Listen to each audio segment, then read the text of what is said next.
Hi, welcome back on Do It Yourself channel. Today I'm going to show you how to do the hard reset of your S20 Fun Edition FE. To do this operation, you have to plug your USB cable into your computer and turn off your device by pressing volume down and power button together. Switch the USB-C cable in. Okay, and now press and hold volume up and power button together. Keep holding.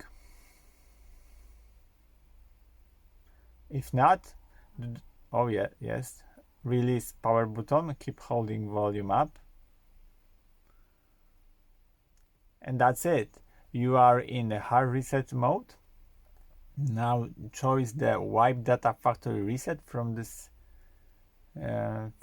menu, factory data reset.